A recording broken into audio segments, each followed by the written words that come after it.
Salve, salve, meus lindos e minhas lindas, tudo bem com vocês? Sejam muito bem-vindos. Eu sou o Jeff e eu estou aqui mais uma vez com os meus parceiros do Game Blast para trazer para vocês uma matéria super especial, galera. Nós participamos de um evento exclusivíssimo de primeiras impressões de Crimson Desert, um novo jogo de ação e aventura desenvolvido pela Pearl Abyss, o mesmo estúdio responsável por Black Desert, um dos maiores MMORPGs da atualidade. E no evento, além de poder experimentar em primeira mão uma demo jogável do game, nós também tivemos a oportunidade de conversar com Will Powers, diretor de Relações Públicas da Pearl Abyss.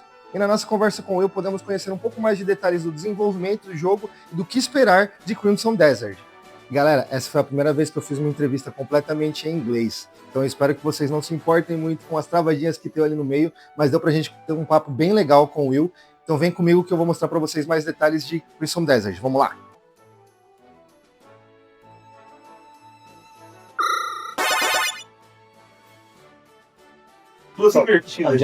Well, me too. First of all, I wanted to ask you about the start of the production of the game. We have a lot of questions. Some people doesn't seem to understand that it's a standalone game. Yes. As you work in Black Desert, and as I looked up, you actually started the production as a prequel of the Black Desert, and midway through the development, you guys decided that this should be a standalone story, a standalone game. And I wanted to Yes, I'm not going to necessarily say why, but I could say what. So originally, you're 100% correct. The game was announced as both a prequel to Black Desert and also as an MMORPG. Neither of those things are true anymore.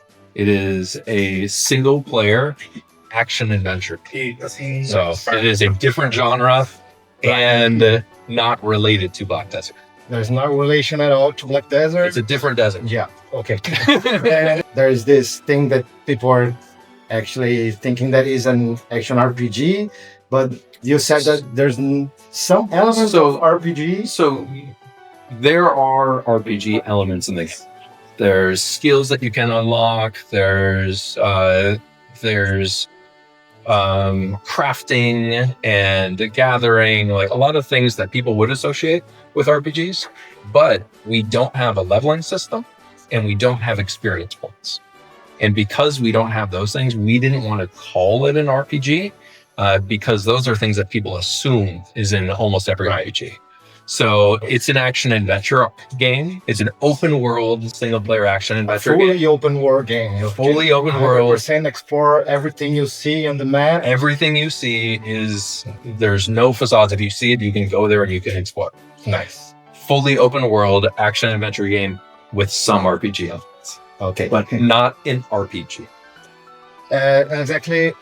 Where was it at the development that you guys feel it that this should be a standalone story besides what you're thinking about in the start of the development with the prequel? I don't know. That's a great question for the development team. I'm a marketing guy, so okay. I'm more than happy to answer questions that I do know the answer to. Right. That's more what I can imagine. This is, I have no idea if this is what I can imagine is that as they were developing it and as they were developing the engine, because this is on a brand new engine for this game. Nice. That is, it's incredible, like physics and everything built on this engine. So as they were developing this, they realized that it is becoming very different than it originally was. And at that point, you have two choices: to change it back to the original vision, or to go the other direction. I would imagine they hit that crossroad and they said, this has a chance to be its own. We go this way. And now talking a little more about your field of acting. I saw that you work with big names since you get to Pearl Abyss.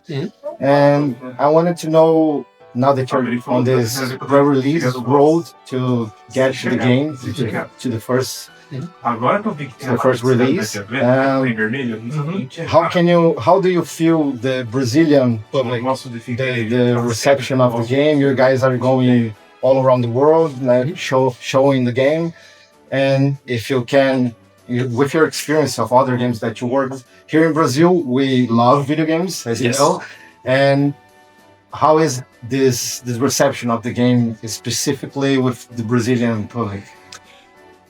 Well, it's interesting because, like, we look at when any game is being developed, you are developing that primarily for a certain audience. Is this a game rooted in Japanese lore that is hyper focused, like Yakuza or like RGG, that is originally was made primarily for a Japanese audience. It wasn't even localized in any other language. It was only in Japanese. Right. For something like this is made with a lens. The perception of the developers wanted to make a game for the West.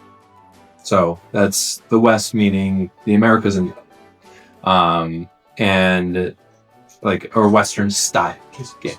So that's the target audience is because that genre, it's mostly dictated by genre. Action adventure games sell better in the West. So this is a game focused genre-wise for a Western audience. But Brazil specifically, what's really interesting is when we look at the fan base for this game, I'm using Steam wishlist, and as well as our own social accounts, and like Brazil is like the number 3 or number 4 country in the entire world for this game. Really? Yes, in the entire world. Like Brazil, in terms of ratio, is one of the most important countries for this game because the fan base in this country is bigger than it is. It's absurd, right? You guys are punching above your weight. Is the phrase of you, like, compared to countries that have much bigger populations, like ratio-wise, Brazil, we have a lot of fans that are really looking forward to this game. So it's important for us to go where our fans are. The company loves its fans. Just like the fans, especially when you come from a company that makes MMOs, community is everything. Right. Absolutely everything. Because without a community, there is no game. Because it's for them, right? It's for them. Yeah. Yeah. We're bringing them together so that they meet each other. And we want to bring the digital community together in person. So that's where it all came together. The company loves its fans and wants to go and celebrate them. And the fan base in Brazil for Crimson Desert is very large. The game is going to be dubbed in Portuguese. So we're going to be 13 languages. I forget the exact number. It's on the Steam page. Okay.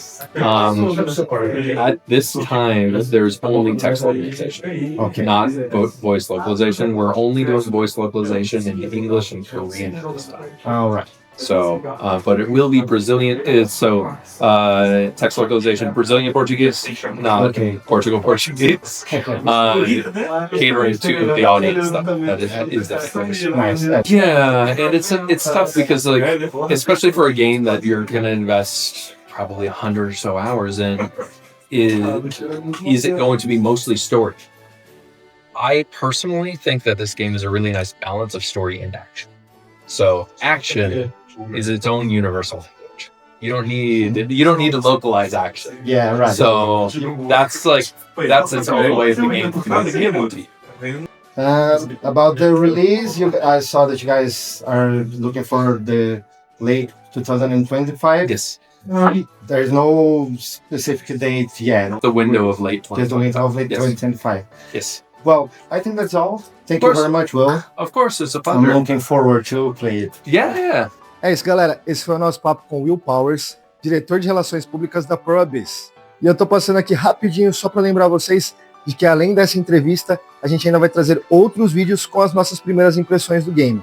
Então fiquem ligados que ao longo dos próximos dias nós iremos trazer mais vídeos e mais conteúdos falando detalhes desta primeira versão e desse teste que fizemos com Crimson Desert. E lembrando que para mais análises, notícias, curiosidades e muito mais sobre os seus jogos favoritos, basta acessar o nosso site em www.gameblast.com.br e seguir as nossas redes oficiais. Então fiquem ligados e a gente se vê na próxima jogada. Tchau!